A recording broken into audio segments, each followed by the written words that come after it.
Hello, friends. Welcome to this week's edition of Stacking the Box. It is myself, Iain MacMillan. I'm joined by Sterling Holmes. Last week, if you tuned in, I was the one that was going through a Jordan flu game. Today it is Sterling who will be going through a Jordan flu game as we get through the show. We got a lot of things to talk in the NFL. Latest Aaron Rodgers news. I'm going to try to figure out what this NFL legal tampering is because I still don't understand it. Jimmy G goes to the Raiders. My Falcons made a lot of moves. We got a lot of stuff to get through here. But first of all, if you're watching this, like this video, subscribe to the YouTube channel if you haven't already. Please do that right now. And also, if you didn't tune in last week, I will let you know. No, Matt Verderam's gone, unfortunately. So now you have to put up with my ugly mug. But I am very excited to talk NFL from a non-betting perspective. You might recognize me on the show when I did join Matt Verderam in the past to talk betting, but I can talk a little bit more than just betting. So we have a lot of stuff to get through, Sterling. I know you're sick. So how are you feeling outside of the flu that you're dealing with right now? Yeah. First and foremost, let me just say something. This is the most lame sickness I've ever had. I've never had a migraine before or a sinus infection. I feel so unproductive. I feel fine, and then I bend over, and it's like I'm getting stabbed in the dome. It sucks. I hate this. But a lot of news to get to. We're gutting it out. NFL legal tampering makes no sense. It's like an oxymoron. Legal tampering. It's like Quiet Riot, which is how I learned oxymoron when I was in middle school. That band really did it for me. But a lot to get into. I want to start with Jimmy G finding a home in Vegas. This one's intriguing to me. I thought the Raiders were going to blow it up. I thought the Raiders were going to start from scratch or at least give the reins over to Jarrett Stidham. No, Jarrett Stidham goes to Denver, and they decide, hey, let's just find a more handsome-looking Derek Carr to take over. They went from the third best quarterback in the division to the third best quarterback in the division. I don't understand this unless this was a situation where the only way Devontae Adams, Darren Waller, Hunter Renfrow, those guys are going to be happy as if they were in at least try to compete now mode. But if this were me, this reminds me a lot of the Philadelphia 76ers when they had Andre Iguodala as their superstar. Sure, you might win enough to get into the playoffs. What are you really doing? This Raiders team, by the way, is not making the playoffs in the division of the Chiefs, the Chargers, and by the way, the Broncos are going all in. I don't understand this move from the Raiders. I think the Raiders ownership and management has too big of an ego to ever fully blow up their team. Like, I don't remember, have the Raiders ever just said screw it and then got rid of everyone and started from scratch? I don't know if they have. Maybe I'm wrong in that, but it seems like they always do this. They always just kind of hover around 500 right in no man's land. But I will say I like Jimmy G more than most people do.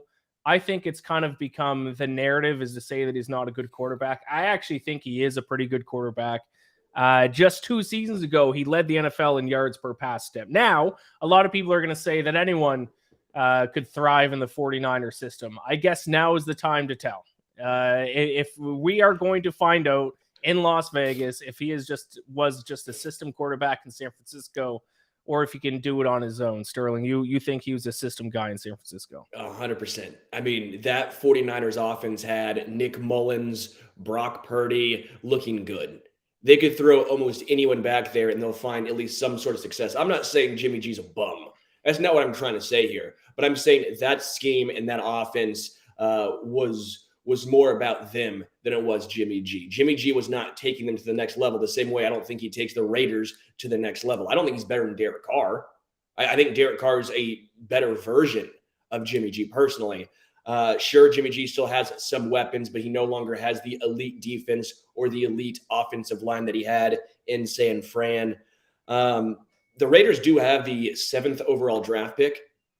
I wonder if this is a case where they get a rookie quarterback at 7, whether that's a Anthony Richardson, a Will Levis. You learn a year behind Jimmy G because Jimmy G seems to be a very good bridge quarterback. But that contract does not lead me to believe he's a bridge guy. This leads me to believe Jimmy G's there for 3+ years. Yeah, listen, you could convince me if the Raiders actually had a good defense, you can convince me that the Jimmy G move isn't terrible. Because even though I do like Jimmy G better or more than most people, he's still not a guy that's going to carry a team to a deep playoff run. Now, if they had a top-tier defense, then maybe I could be convinced that maybe he was the right move. with the other options seemingly off the board. But their defense was one of the worst in the NFL this past season. So the Raiders will, even if they get a top-tier quarterback this year, it's not going to affect them that much. They're going to still be hovering around mediocrity once again. Probably, are they third in the AFC West? Do the Broncos now leapfrog them with their moves over the past couple days? Yeah, I think the Broncos leapfrog the Raiders. I think the Raiders are firmly in the cellar. And by the way, Derek Carr had the eyeliner when he was there with the Raiders. What do you think Jimmy G does? Some blush? What does he do? Yeah. Well, Jimmy G doesn't need anything else to be any more attractive. I think anything that he adds to his face is just going to take away from it. But no, but I do think the moves the Broncos made, which by the way, they're finding money. They are finding money. Sean Payton goes there, and what happens? Sean Payton, same thing he did in New Orleans. He goes, I'm kicking the can down the road because when I'm gone, that won't be my problem. That'll be someone else's problem to deal with. They went all in on a couple offensive linemen. Mike McGlinchey, former 49ers right tackle, going there. Ben Powers from the Ravens, the guard, signing a deal there. To me, and by the way, Jarrett Stidham as a backup quarterback, but they're trying to go all in. They have Russell Wilson. They have a couple years left. They think Sean Payton can get the best of him. They have some weapons. They need some protection. They went out and got it. I think it's some good moves from Denver. I'm not going to hate on the moves they made. I'm just shocked that they're going to do the same thing in Denver that happened in New Orleans. You saw what happened. Sean Payton jumped ship. If things go wrong and they're not winning, he might jump ship again. Yeah, but they have at this point, they're so deep in with this Russell Wilson contract that they have to just keep going in and doing everything they can to possibly become a contender whatsoever. But I don't think it's going to work. I'm not a believer in Sean Payton. I don't think he can fix Russell Wilson. I still think the Raiders might be the better team in that division this year. I don't understand. I think Sean Payton's a very good head coach. I think he's a very good head coach. He's gone to one Super Bowl. But that's my point. Folks act like he was Bill Belichick. Right. One Super Bowl. He wasn't Bill. With Belichick. Drew Brees. Yeah, with Drew Brees. What's his name in Dallas went to a Super Bowl? Mike McCarthy. No one's saying Mike McCarthy's this offensive mastermind. Now, I think Sean Payton's better. But my point is, Sean Payton is not this just Bill Belichick or upper echelon head coach who's in the pantheon of all-time guys. He's not. He's a good head coach. But is he top 10? Maybe. But people are acting like he was top 5 or top 3, and that to me just seemed a lot to put on a guy who, again, won Super Bowl. Yes. Now we're going to talk about some free agent signings and some trades a little bit more as well, but I do just generally want to see if you can, and maybe you don't know either, what is this legal tampering thing? Because I'm looking it up and it doesn't make any sense, because one of the things it says that you can't do during the legal tampering period, which is yesterday and today, to my understanding, is contract announcements. I'm seeing nothing but contract announcements. I thought, are you allowed to make contract announcements? Is this tampering period? Do people just not listen to tampering period rules? I don't understand it. Do you? I've never even heard of the legal tampering period until this year. It's like it's not official. It's like you can put it down, but nothing becomes official. And I just don't get it. The NFL is the only product, the only sport that can have a day or two that's not even a real day and make it all about them. It's incredible. You have the World Baseball Classic going on. You have March Madness coming up. Right. And the NFL has 2 days that are not even real. Right. No real days. And they are the ones taking the news. Yeah. And that's so incredible. And just such a powerhouse that the NFL truly is. We're going to go over a few teams, especially my Atlanta Falcons, who might be making the biggest noise so far in free agency. But let me ask you this. What do you think has been the biggest acquisition so far, trade or free agent signing? Is it Jalen Ramsey to the Dolphins? Is it someone else you have at the top of your mind? Man, that's a good one. Until Aaron Rodgers, until that situation goes forward, until he goes forward, the biggest pillar might be Jalen Ramsey. It might be him going to Miami. And I think if you are a Kansas City fan, which I know we have a lot of listeners that are Chiefs fans, you're probably wondering why they're doubling down on wide receiver and cornerback. Well, if you don't have that elite guy, say you're a Bills fan or a Bengals fan, you don't have Joe Burrow, Josh Allen, Patrick Mahomes. You have Tua Tagovailoa, who is a above average quarterback. He's fine. but I don't think anyone's saying he's this game-changing elite quarterback. He's not Jalen Hurts even, right? So what you have to do is build your entire team in spots that other teams who have these guys don't have to. They went in on Tyreek Hill, right? They went in a high draft pick Jalen Waddle. Defensively, they tried going with Byron Jones. Byron Jones got injured. We feel for Byron Jones, but what happened? They went out and got Jalen Ramsey. You have to have elite guys because if you can steal an extra possession, if you think this acquisition of Jalen Ramsey makes your defense that much better, you have to do it because you don't have that quarterback that can take over a game.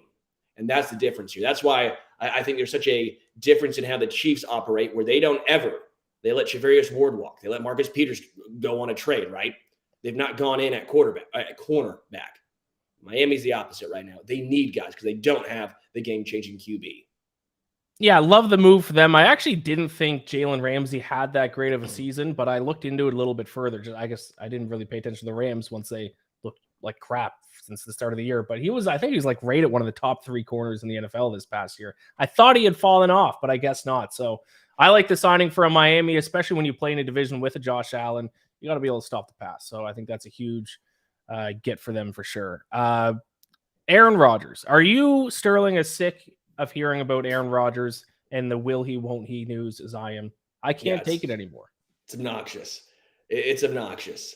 It's all about him. It's hilarious. His brother was the one on the reality show, but it seems like he's the one trying to become the guy. He'll be on reality shows. When he does retire, he'll be making the rounds on reality shows. I guarantee it. I just don't understand. Make a decision. I get it. He wants it to be all about him. Tom Brady's retired. Tom Brady's gone, so now it's Aaron Rodgers. It's just frustrating. I'm sure the Packers and those fans have to be just irate right now. There's been multiple seasons of this. Keeps going on. He keeps saying, I'm not going to drag it on any longer as it continues to drag on. Yes. The Jets seem to be the best landing spot for him. I think on paper, we talked about it. On paper and on the field, that seems to make a lot of sense. The New York media, I have some questions about. I don't think he has the rapport. I don't think he's going to have the ability to tell them to relax like he could in Green Bay. But as far as on-field production, it makes the most sense. I'm just so tired of this Aaron Rodgers saga. Yeah, me too. By the way, complete side note on Aaron Rodgers. This is my prediction. I think I made this prediction last year. When he does retire, we were just talking about reality shows. I bet you he's going to be on The Bachelor.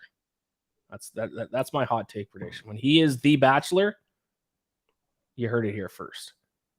Long hair, short hair. What's he going with? Long hair. Long hair on The Bachelor. I can picture it right now in my mind's eye. I can see it. And it's going to be a tough watch, but I'll watch it. But yeah, so yesterday, I think it was yesterday, Trey Wingo announced that the trade was done. Turns out, I guess it wasn't. Still up in the air. Reports this morning. The Jets are trying to negotiate to get Allen Lazard, maybe Randall Cobb as well, which doesn't really make too much sense to me because I thought Aaron Rodgers didn't like his receivers. They went, 8-9, 9-8 last year, didn't make the playoffs with that receiving core. Why does he or the Jets want to now just bring the exact same offensive situation to New York? That doesn't make sense to me. Any thoughts on Allen Lazard going to the Jets too? I mean, I think Allen Lazard was the best they had, but there's some good young wide receivers on the Jets. Right. They were literally a quarterback away. They won 5 games with Zach Wilson. Yes. I mean, again, I get it. The wide receiving core of Green Bay is not ideal. I get Allen Lazard's one of the best free agent options at wide receiver to begin with, by the way. You look down the wide receiver free agent list, there's not a whole bunch of big name guys. Yep. But it's a little head scratching because that seemed to be the issue all year long for Aaron Rodgers. He was throwing them under the bus, and now he wants to bring 2 of those dudes with him. He can't make up his mind. No.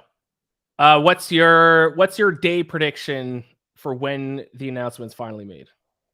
Tomorrow. I think tomorrow. Wednesday. Okay. I thought it was going to be, I thought he was going to you? make it on Selection Sunday, and I thought he was going to try to take away from the noise of Selection Sunday.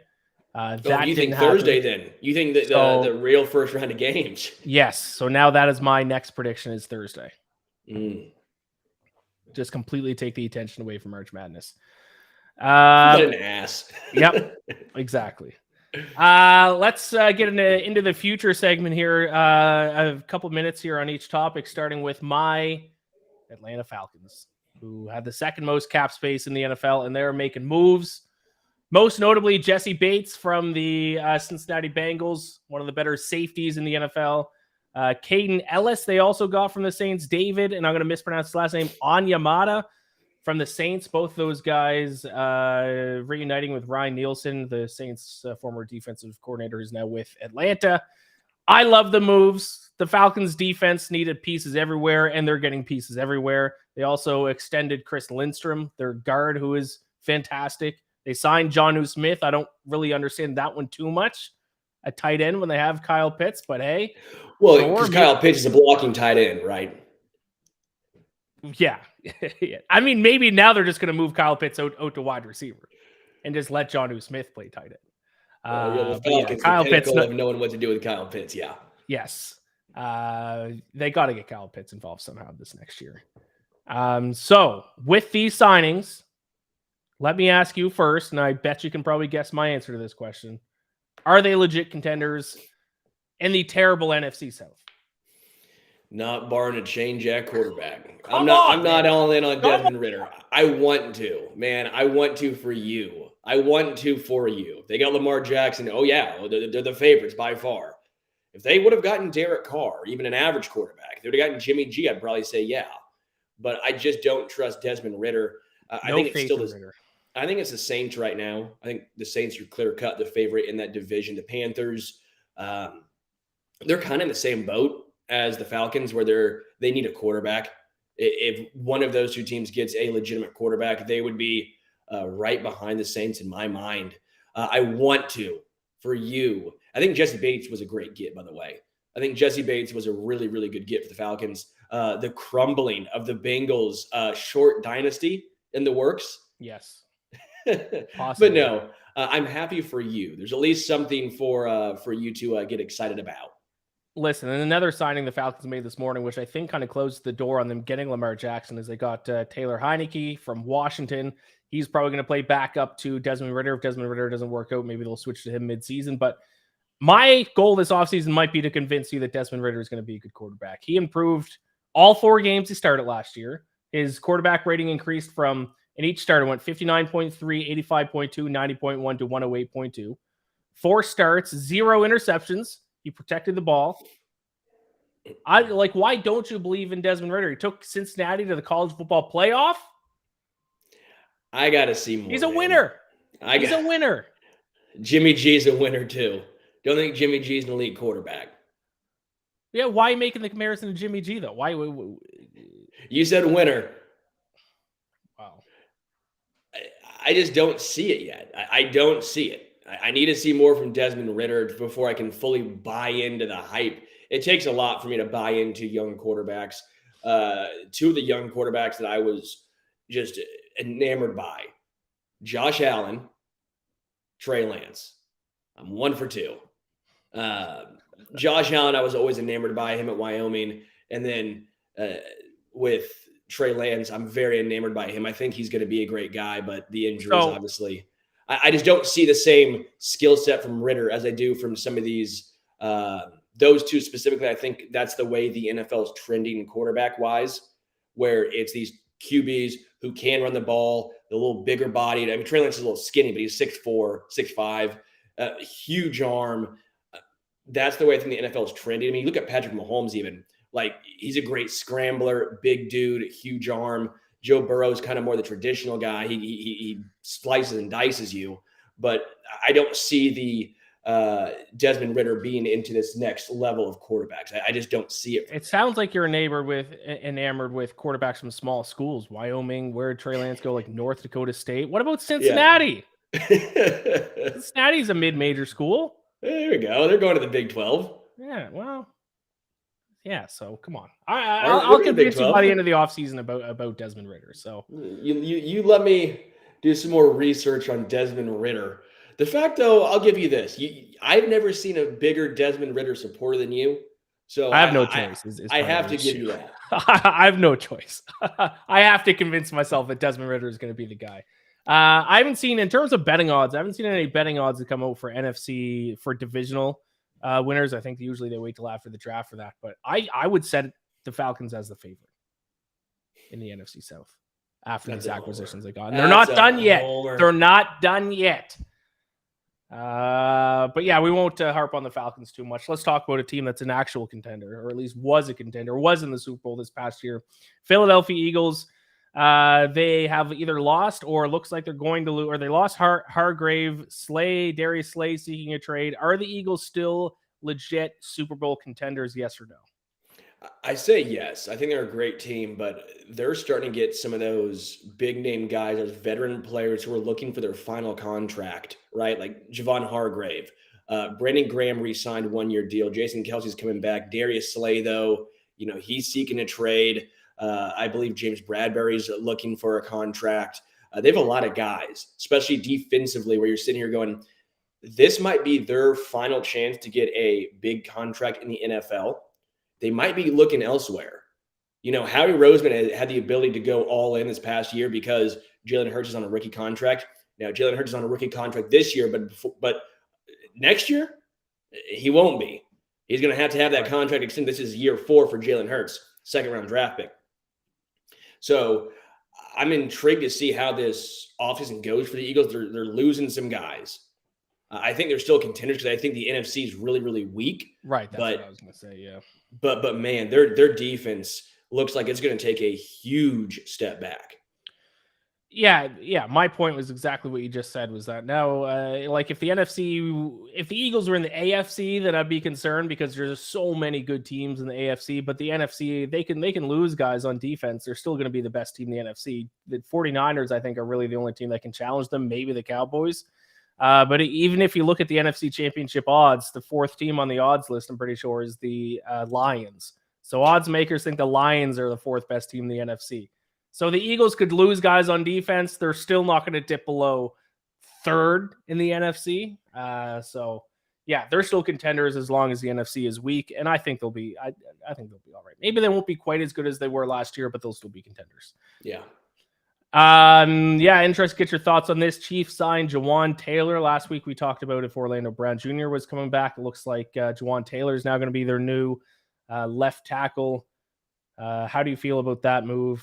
Is it a good move or not? Yeah, I'm cautiously optimistic. They are doing the same thing they did with Orlando Brown Jr., which is move a right tackle to left tackle. It's 4-year, $80 million, $60 million guaranteed. It literally breaks down to $20 million AAV, right? This year, his base contract's like $1.08 million. The rest is signing bonus, basically, with a $500,000 or a $50K workout bonus, right? So it's a relatively straightforward contract. But where I have concerns is this is a guy who played right tackle for the Jags and had a lot of issues. This was a guy who improved year over year. Don't get me wrong. But if you like PFF, I'm not saying PFF's the end all be all. He was 58. Yeah, not good. It was not a good performance from Jawaan Taylor. Now, the Chiefs think that the athleticism, they can get the best out of him. Andy Heck has gotten the best out of a lot of offensive linemen. Andrew Wiley, undrafted guy, out of Cleveland, came here. He just signed a 3-year, $24 million contract with Washington. I think Andy Heck does a great job as the O-line coach, and I think he understands that he wants an athletic left tackle to get and have some ability to stop those speed rushers. Orlando Brown Jr. was horrendous against speed rushers.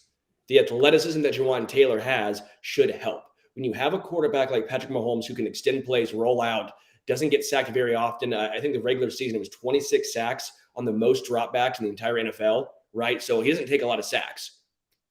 You can work with Jawaan Taylor. And it's a contract that's not overbearing. You're not paying him 25, 26, 27 million per year. You're not getting to what Orlando Brown Jr. was wanting.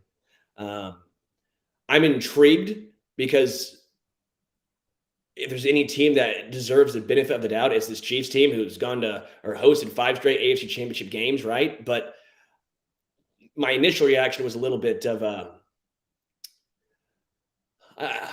concern. I would say concern was my initial reaction. I think the big takeaway for me in that signing is the fact that they're moving him to left tackle, because it seems when I'm looking into it that his biggest weakness is run blocking. It seems to be he's an all right pass protector, so that would make sense. Move the guy over to the left tackle because that's generally where you want your best pass protector to be, and your right tackle is generally a little bit more efficient at run blocking. So I think the move from right tackle to left tackle makes sense. Outside of that, we'll see. Like you said, the PFF grades are not good.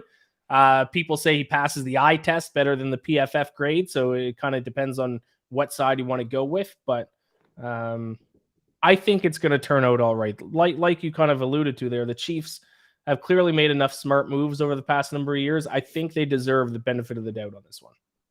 Yeah, 100%. And again, I wonder what Orlando Brown Jr.'s market is to see where he's going to land. The Bears, obviously, I think a favorite spot just based on the money that the Bears front office has. Again, I'm excited. I'm intrigued to see who's going to be right tackle because when originally Jawaan Taylor was signed, before I saw the contract numbers, I go, "Oh, right, they filled the Andrew Wiley spot," and then I realized $80 million. He better not be playing right tackle. And the more details came out of it, that I saw the plan to move him to left. It's a very intriguing situation the Chiefs are going with, based entirely on potential and upside. All right, let's talk about Lamar Jackson. Still no big guaranteed contract. He had the non-exclusive tag already, but the talk that's going around with Lamar Jackson is whether or not the NFL is colluding to not sign him to a big guaranteed deal. What are your thoughts on this? Is this a collusion effort or what? No, it's not. I don't think so either. I think when you've seen a guy who's been injured multiple times now in his career, some major injuries, who's not been able to play in the playoffs, who's a run-first quarterback, I get it. He wants to have the Deshaun Watson guaranteed contract, but the other teams are saying, you know what? We're not the Browns. We're not one of the worst front offices in the NFL. We're smarter than that. And that's what we're seeing. I don't think there's any collusion. Do I think he makes some teams better? Yes, 100%. I think he makes the Falcons, for example, much, much better. But it also comes down to, is that team ready to take the step of Lamar Jackson? Is he the final piece? You have to build your offense around Lamar Jackson. To get the best of Lamar Jackson, which we know is an MVP-type player, to get the best of Lamar Jackson, the offense has to be tailored to his style of play. You can't just put him on just random team, the Chargers. He's going to have the same impact as he would on Baltimore. He wouldn't. It'd be a completely different situation. So I don't think the pool of teams looking for Lamar who need him as his quarterback are as big as the majority of fans would like you to believe. Yes. Yeah, I agree. I think one of the biggest issues here is Lamar Jackson needs an agent. I think he doesn't have an agent. He's trying to represent himself. And I think the NFL Players Association is trying to get players to get fully guaranteed contracts. And they're kind of whispering in his ear, and he doesn't have an agent to kind of be the middleman and be the smart man in the room here. There was a report that came out yesterday about the details on the Ravens' biggest offer to him, or latest offer, fully guaranteed at signing, $133 million, injury guaranteed $175 million, total guaranteed $200 million. Both of those way more than what Kyler Murray got and what Russell Wilson got. I think Deshaun Watson is just, the Browns screwed NFL owners now. Yeah. And I don't think, like you said, I don't think it's necessarily collusion. I just think nobody wants to offer that kind of a contract. I think that was a ridiculous contract. They don't want that to be the new norm. I don't think they're calling each other and saying, hey, I'm not going to sign Lamar Jackson. You better not sign Lamar Jackson either. I just think that's a ridiculous contract that people don't want to give out. And Lamar Jackson's not doing himself any favors by not having an agent, someone to be the smart guy in the room and be like, listen, Lamar, you've been injured the past couple of years. You're getting really the second best contract in the NFL next to the idiotic one from Deshaun Watson that he's not going to get anyways. Just take the deal, man. Yeah. And that's what it comes down to. And you're right. The Browns and the Watson contract really screwed everything up. Just the same way we originally thought the Christian Kirk and Jacksonville contract was going to screw stuff up for wide receivers. In reality, Kirk, I think, has lived up to that contract so far, but we have seen the boost and the boom in wide receiver contracts. Obviously, quarterback contracts are going up. We know this, but it doesn't matter. If you are a run-first quarterback, you're not going to get all that money guaranteed. It's just too big of a risk. Yes, I agree. All right, let's finish up with some quick hitters here. Oh, quickly. Yep, go ahead. Yeah, we saw a comment from DeWindy City. Yes. Before we get to the quick hitters, He asked, will the Bears make the playoffs next season? Ian, what do you think?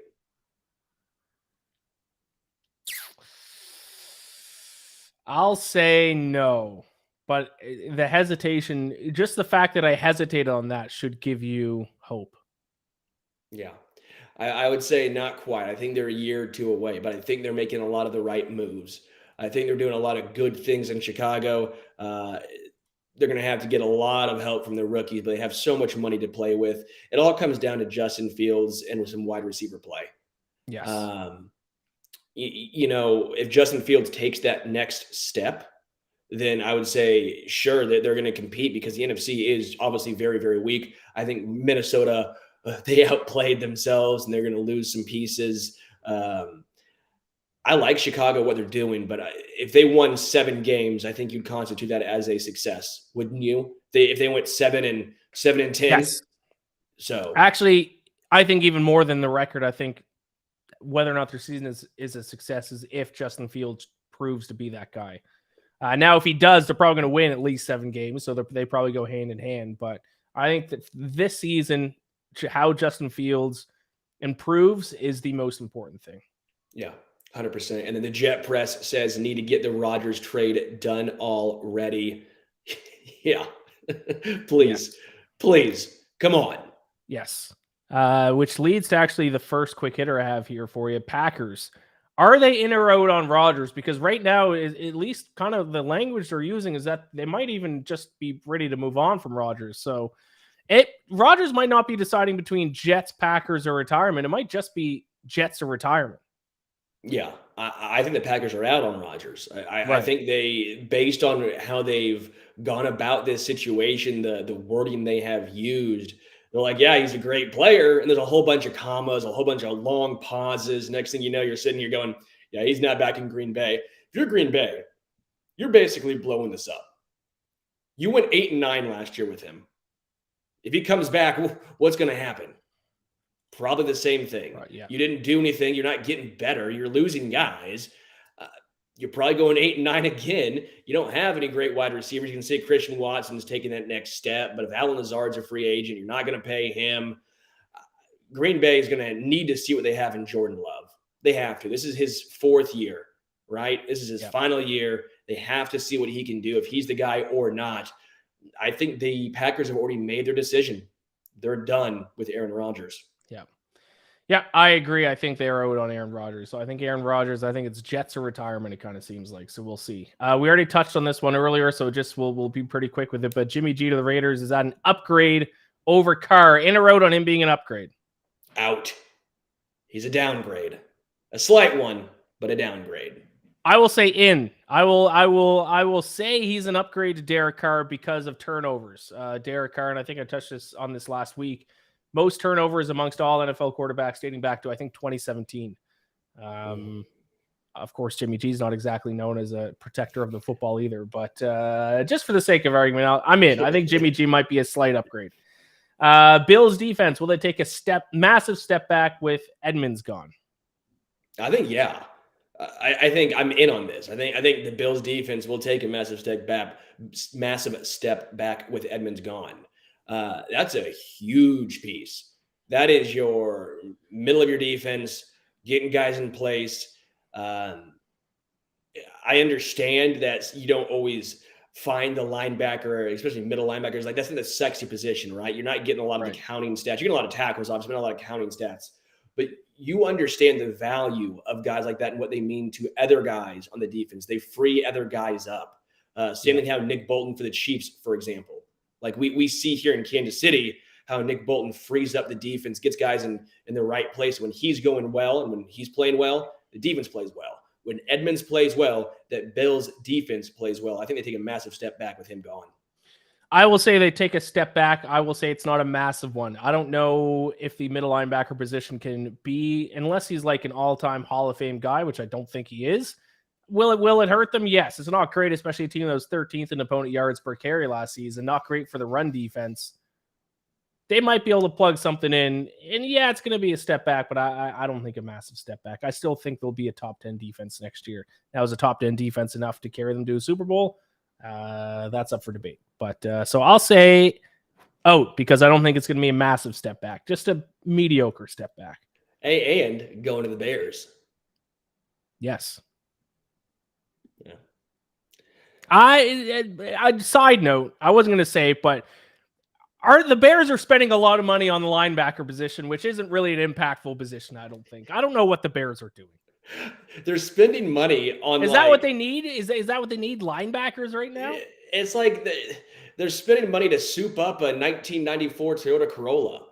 Right. It's like, come on, take care of the car first, and then get the aftermarket stuff. Because I'm with you, Tremaine Edmonds and linebacker. I'm with you. Unless they think that they need that veteran guy. I mean, he's still really young, but they need that dude who's been in the NFL, who's been a captain, who can get guys in place. If they think that's going to help some of the other young guys on the defense, then it would make a little bit of sense. And I will say the Bears were terrible against the run last season, so that does help them out a little bit there. But I don't know. Next up, we got Patrick Peterson of the Steelers. Does he still have something left in the tank? Yes. Surprisingly, yes. I'm in on this. Patrick Peterson feels like he's 47 years old, and he is actually only 32. Like, if you would have told me he was 35, I would have been all in saying, yeah, he's probably about 35. He's 32. Right. It felt like he was in Arizona forever, but he had a good year last year. I think Patrick Peterson still has a little bit left in the tank. I don't think he's going to be elite by any means, but I still think he's an above average defensive back. I'm in on Patrick Peterson still.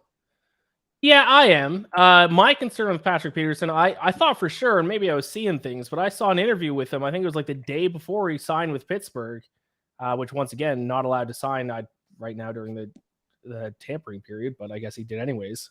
Still don't know how that works. That he wanted to go to a team that can win a championship. Why did he sign with Pittsburgh? Pittsburgh cannot win a championship. They're a rebuilding team in a pretty tough division that has the Ravens and the Bengals in it. He's not winning a ring with Pittsburgh. I'm sorry, Patrick Peterson. But yeah, I still think he has some left in the tank. It's not going to be enough to make them a playoff team, though. Not all in on Kenny Pickett? No, not yet. I'll take Desmond. Here's a question for you. Desmond Ridder or Kenny Pickett? Oh, man. Neither. Oh, come on. Man. I need to watch more Desmond Ridder. What I've seen from Kenny Pickett is a guy who's not afraid to throw the rock up down there, not afraid to try and make plays, even if it does not behoove him to do so. He'll give his wide receivers a chance. I like some of that mentality, but he's really got to rein it in. I hated those people who were saying, but some of those interceptions, they could have not been interceptions. I'm sitting here going, yeah, but they were. Okay, he turns the ball over a ton.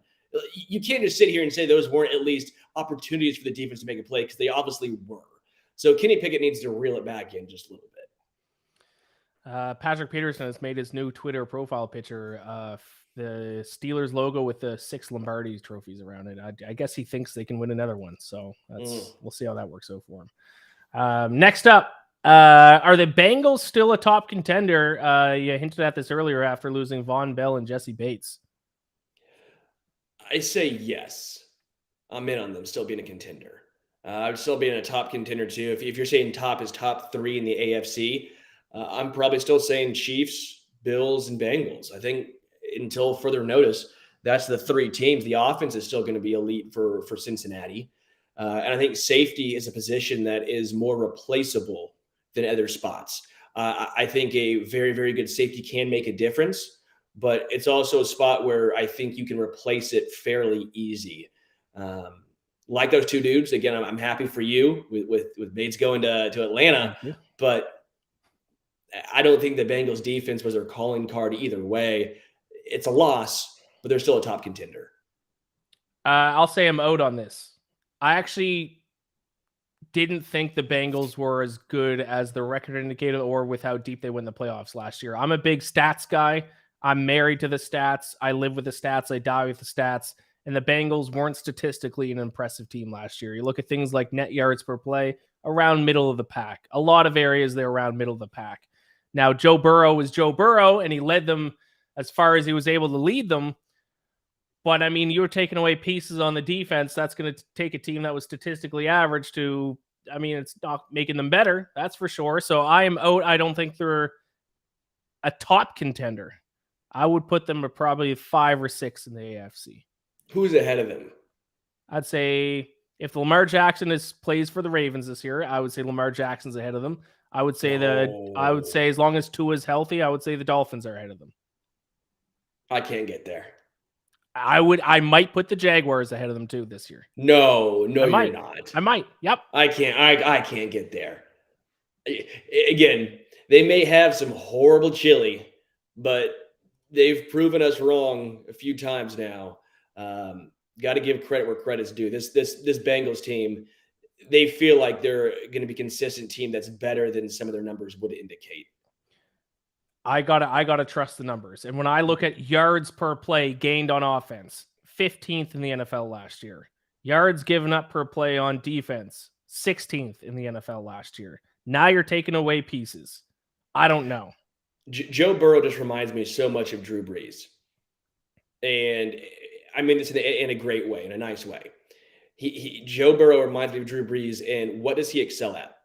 It's not necessarily arm strength. It's the accuracy. They're not probably ever going to have tons of yards per play. That's not their game. It's a lot of over the middle. It's a lot of, Jamar Chase, T. Higgins, Hayden Hurst, Tyler Boyd. He spreads it around, but it's not like there's a whole bunch of deep balls. Right. They're surgical how they move down the field. That's the way I look at them. Yes. Luttrell chimes in. Bengals and Bills both feel like they took a step back, but these offenses are still dangerous. I think that is kind of the main point here. A great takeaway is, at the end of the day, not many teams are probably going to want to face these offenses in the playoffs if they get there. Now, can you win a championship with an average defense? We'll see. Chiefs did. Chiefs did. Chiefs, yes. Twice. You think they had average defenses? I think they were. They ended up being better as the season went on, especially in the playoffs. They stepped up. Steve Spagnuolo, I'll give him credit. Not a regular season guy. He's a big game play caller. Yeah. All right. Will any team go from last to first in their division? Obviously, still early. You still got the draft to go. A lot of things still that could shake out. But right now, your early prediction for a team, and maybe there isn't one, a team that could go from last to first in the division. To Windy City's question in the chat earlier made me think of that. The Bears are potential with the NFC North being a pretty weak division this year. Any team that you think, Sterling, will go from last to first in their division? There's usually one. Browns, no. Houston, no. Denver, no. Washington, no. Bears, I don't think so. Arizona, no. That leaves you Falcons, your Falcons. Correct. And the Jets. I think the Falcons have the best chance because there's only one game differential, right? It's not like it's a big difference. I'd probably go with the Falcons having the best chance. I think the Jets would be the fun pick because the Jets, if they do get Aaron Rodgers, that's a dangerous team, man. That's a dangerous team. But I still think the Bills would have the better record. That's the issue. In that division, you're going to get past the Bills. Right. I don't think that's a 6-win difference. Aaron Rodgers over the combination of Mike White, Zach Wilson, Joe Flacco, huge upgrade. But is it a 6-win upgrade? And that's also saying, did the Bills not take a step back? Because they won 13 games last year. But I think 13 is pretty fair for Buffalo. I would say Falcons. Yes. I'll give you your Falcons. Let's go.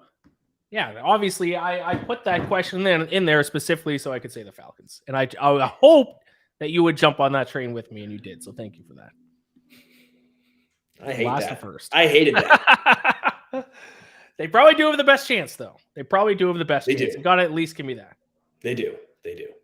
Final question here. Will the Panthers trade down after acquiring the number 1 pick? They obviously traded up to get the number 1 pick in the draft. But there was, they said basically right after that they might even just trade back down again because they went, from 9 to 1? I think CJ Stroud looks to be their guy. So if they feel they can go back to 2, 3, or 4 and still get Stroud, they might just do that. Are you in or out, Panthers trading back down after acquiring the number 1 pick? As of now, I'd say I'm out. Unless they got blown away, because you'd have to get 2. You can't get 3 or 4. If you get 3 or 4, you're playing with fire, man. You're you're playing a very, very dangerous game. I'm out. If they think CJ Stroud is their guy and they want to draft him 1, you do that. Yeah. Don't risk missing out on your guy for what would be pennies on the dollar, right? If you miss out on your guy because you decided to move down and then you don't get your guy, what are you stuck with? A lot of draft picks, great, still no quarterback. Right. So, and unless the Texans, who are at number 2, I assume they're probably just going to be happy with taking probably Bryce Young number 2. Then why would you trade up to get the number 1 if you know that the Panthers are going to take Stroud at number 1? They'll take either one. Right. They're going to take either guy. They're fine. It's not a bad spot to be in for Houston. But yeah, I would be shocked if the Panthers trade down. That seems like you're playing with fire. Luttrell says, shoot, the Jets might have went to first if they went and got Carr. Yeah, they have kind of gone all in on Rodgers now. Basically, every other quarterback's gone. So now it's either Rodgers or Baker Mayfield with Zach Wilson. Oh, Baker Mayfield. Yeah, I guess Baker Mayfield's still out there. Carolina needs a quarterback. Yep. Bring him back. Let's go. So there you go. We'll finish up, as always, what's going on. I think the only thing we got to talk about, I feel like this is going on for both of us, is March Madness. Give me your Final Four. Oh, come on. That's tough. You don't have your bracket filled out yet? I do. I have a couple. I have chaos, then I have normal. My normal one, I actually ended up, I feel horrible doing it. My normal, I've never done this before. All 4 1 seeds. Oh, come on. No. In my normal one, the reason why, I think Bama and KU face off in the finals. I think Bama's the best team. I think Bama's the best team by far. I've watched them play a ton this year. I think it's like once has it been all number 1 seeds. Like that. No, never happened. I get it. I felt gross doing it. I hated it. Do you think I wanted to go with Purdue? No, but you did. I did. You can change that. You know that, right? So it is your bracket. I know it's not locked in yet, but this is my initial thought. I really like Duke. I really like Kentucky because Kentucky, the way their matchup faces, if they face K-State, who I like K-State a ton. I really like K-State. The issue is their matchup with Kentucky does not bode well. Oscar Tshiebwe would have a field day against K-State, and that's where I draw the line there. I think that Kentucky would move on. Some of my other picks I thought were interesting, and one of them I have Texas A&M in the Final Four because I think Texas A&M is the best 7 seed we've ever seen. Texas A&M is a deep team, great defensively. Wade Taylor. Wade Taylor's a very good guard. I like them a lot. I like Drake as a 12 seed winning 2 games. Oh, yeah. I like San Diego State a lot, although I think their toughest matchup is going to come in the first round. I don't trust any Mountain West team. I hate the Mountain West. What about you? What do you have? So your Final Four is the 4 number 1 seeds? No, I said in my series, like the one where I have some money I have 2 brackets with money in the line. That one, and then I have a chaos one where it's like I think it's Kentucky, Bama, Texas A&M, and Gonzaga. All right. I got Alabama, Tennessee. Tennessee's horrible. I have them losing first round, by the way. Oh. Did you watch them this year? Best defense in the country. You trust defense in March Madness over teams that can score because they don't have Zakai Ziegler. You know that, right? Yes. You know they don't have Zakai Ziegler, and you're still going. That is why my final is I'm betting on the 2 best defenses in the country to face off in the final. So Tennessee against Houston. Tennessee wins it. Tennessee Volunteers are the national champion. Yep. I will put. Are we allowed to bet on this show? Producer Richard. Yes. Bet on this show. Okay. Well, you and me betting. Yes. All right. Let's put something down. So I will say they have a better. How do we want to do it? They have a better chance of losing first round than making it to the finals. Sweet 16. That's the cutoff. Okay. So do they have to make it past the Sweet 16 or just to the Sweet 16? So they just have to win both the first 2 games. What do you want to do? I'll let you decide. This is you. How confident do you feel? Well, if you think they're going to lose the first round, then yeah, let's. Yeah, and you haven't won the championship. Come on. Okay, Elite 8. They got to make it to the Elite 8. Elite 8. All right. What do you want to put on it? I don't know. 6-pack of beer? Are you a beer drinker? Yeah, let's do it. All right, 6-pack of beer for them to get. No, that's child's play. Tennessee to the Elite Eight. No Zakai Ziegler. Their only offense, by the way, is Vescovy. Okay, sure, the BPI loves him. Second BPI, Ken Palm's fifth. Dog, they were the fifth best team in the SEC. Mizzou has their number. Mizzou waxed them in that last game of the year. They are a poor team. Dude, I can't not get behind. Tennessee is the most overrated team I've seen in my entire life. This is why I love analytics. I said Kim Palm needs to figure out what it's doing. BPI needs to figure out what it's doing because they have this completely wrong with Tennessee. Defense wins championships. Not in March Madness. No. Teams that can score. No. Teams that can score. Oh, I got Tennessee, Alabama, Tennessee winning that one. Houston against UCLA, Houston winning that one. Two best defensive teams in the country face off in the final, and then Tennessee wins as a number 4 seed. Go Vols. Yeah, 47-43, huh? I have my combined final score is at 114. So yeah, it'll be 57, 50, 59, 56, 55, 59. What 55. a brutal game. I hope that doesn't happen. Defense wins championships. It's a beautiful game. It's a beautiful game. Yeah, did it when Gonzaga and UCLA played? Was that defense? Nope. That's all right. Virginia won it with defense a few years ago. And they also got knocked out in the first round. When KU, when they won, was that with defense or was that more offense? No, Virginia did though. Okay, yeah. All right. You hang on to that one. That six-pack's tasting pretty good. All right. We'll see. We will see. I want Moosehead or Labatt Blue. You give me some Canadian stuff. All right. Well, you got to find it, and then I'll Venmo you the cost for it. Can you find Moosehead beer over there? You think? I don't know. Okay, I found it one place in the States so far. So I'm drinking something Canadian. Drinking what? Something Canadian. Okay. All right. Yeah. All right. Sounds good. All right. So that is our show. Any final thoughts? Mizzou's going to win the first game. I agree with that. Mizzou's beating Utah State. And I want Aaron Rodgers to figure out where he's going. I want Aaron Rodgers and the saga to be done. That's what I really care about. Yes. And I see they keep trying to bring the Tom Brady's coming out of retirement headline back. He seems to keep shutting it down, thank God, because I can't live through an offseason of that again either. So let's get the Aaron Rodgers thing done. Let's stop with the Tom Brady's coming back. And let's just enjoy March Madness without these guys stealing the headlines. I'm all in for that. All right. Love it. All right. This is Stacking the Box. Like this video. Subscribe to the YouTube channel. Follow us on Twitter. You can see our ats right there on the screen. It is myself. It is Sterling Holmes. Thank you all so much for watching. Sterling got through his Jordan flu game. Props to him. And we'll see you back same time, same place next week. Talk to you then.